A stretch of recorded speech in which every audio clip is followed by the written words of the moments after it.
When Din Djarin finally tracks down Moff Gideon on board his Architect's-class cruiser, the former ISB officer dangles the Darksaber in front of him. He tells Din the story of the blade and its significance to the Mandalorian people. Whoever wields this sword has the right to lay claim to the Mandalorian throne. Which, of course, Din Djarin has no interest in.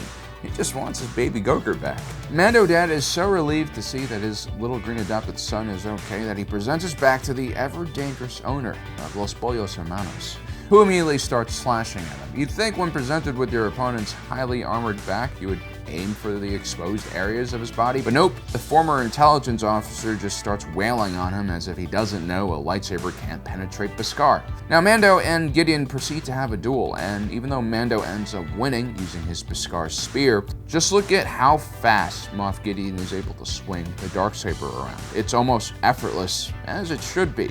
But then later on, when the sword is in Din Djarin's possession, he seems to be struggling with some very basic movements with the same sword. It's almost as if the Darksaber is too heavy for him.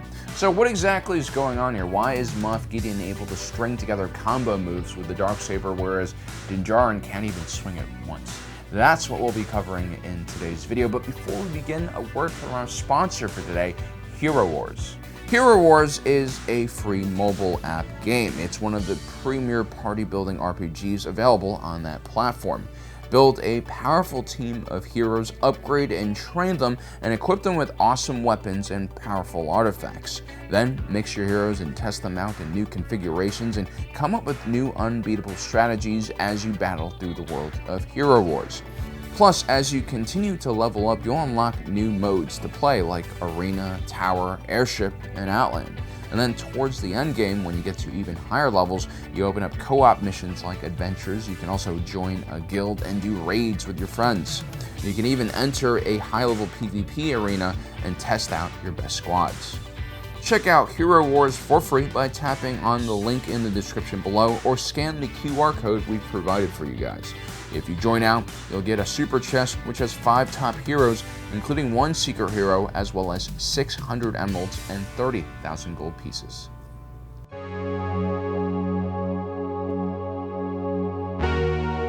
The Darksaber is unlike any other lightsaber created by a Jedi.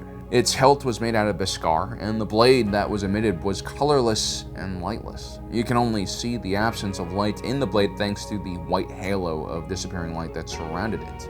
The shape of the blade, instead of being rounded, was sharp, like a traditional metallic sword, and it ends on a point. Even the noise the blade made was high-pitched and eerily digital in a way that no lightsaber really ever was. In some ways, the blade is quite Mandalorian, not only because of the Beskar hilt, but because of the blade's more aggressive beauty. Now, the whole idea of the Jedi Order is that once you enter the halls of the Jedi Temple, you leave your past behind, your family, your species, your culture, and traditions. I mean, sure, in the past, Wookiees have made their lightsaber hilts out of wood native to Kashyyyk, and Ki-Adi-Mundi was allowed to have several wives and children because his species was really bad at procreating. But the drastic changes done to the Darksaber are actually quite unique in Jedi history. You see, the blade was actually designed by one of the first Mandalorians to join the Order, Tar Vizsla. This was done in around 1050 BBY. Tar would ascend to the position of Jedi Knight, but eventually he would leave that life behind and unite all of the various Mandalorian families beneath the House Vizsla with the Darksaber. From that day on, Tar Vizsla and his weapon would be a symbol for Mandalorian leadership. Now, with that basic information, we could probably assume that Tar Vizsla took part in the ancient Jedi ritual known as the Gathering.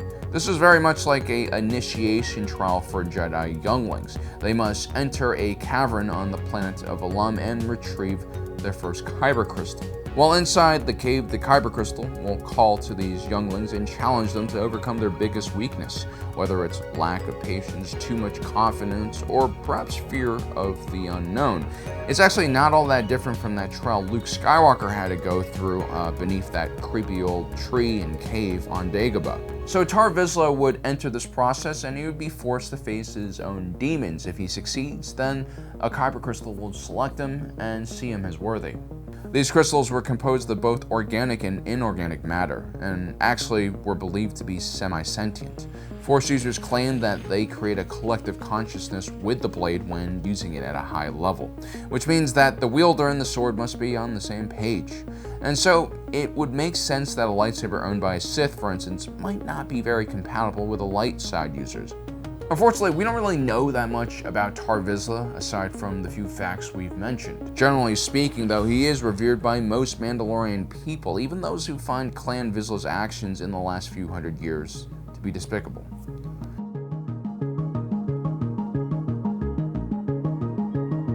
Whether it's the collapse of the United States or the collapse of the Empire, this guy knows how to survive, and he usually finds himself in a high-ranking position in whatever remnant rises from the ashes. Prior to the collapse of the Empire, Gideon had been an officer within the Imperial Security Bureau.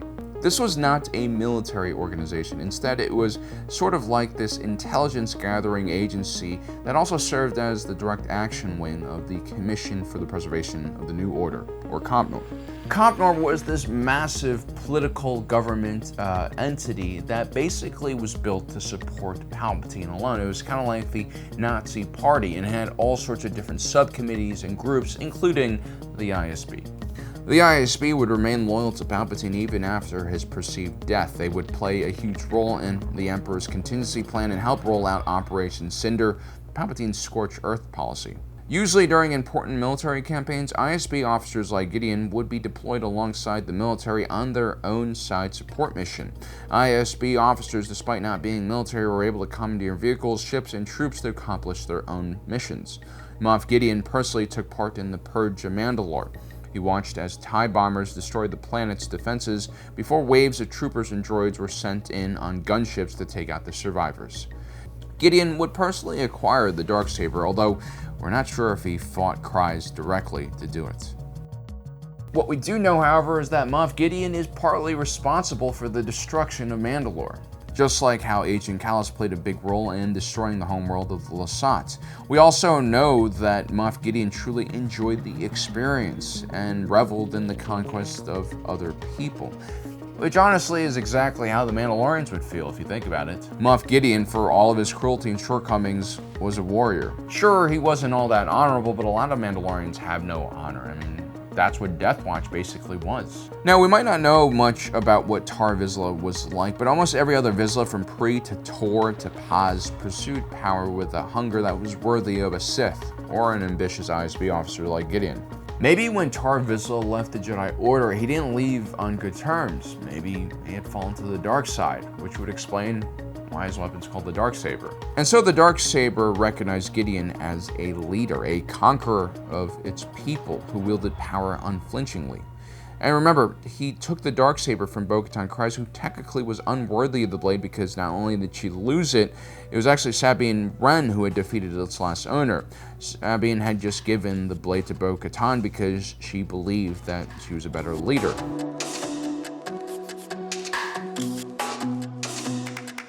So why does Din Djarin struggle then with the Darksaber? Why is its weight almost too much for him to handle? Din Djarin defeats Moff Gideon fair and square, but remember what happens almost immediately after that? Din Djarin actually tries to give the sword up to Bo-Katan once again. He's just like, here, take it. But Bo-Katan was wise enough to not take it the second time around. Even before his battle with Moff Gideon, when the ISB officer is trying to patiently explain the history of the blade to him, Din Djarin is all like, you keep it.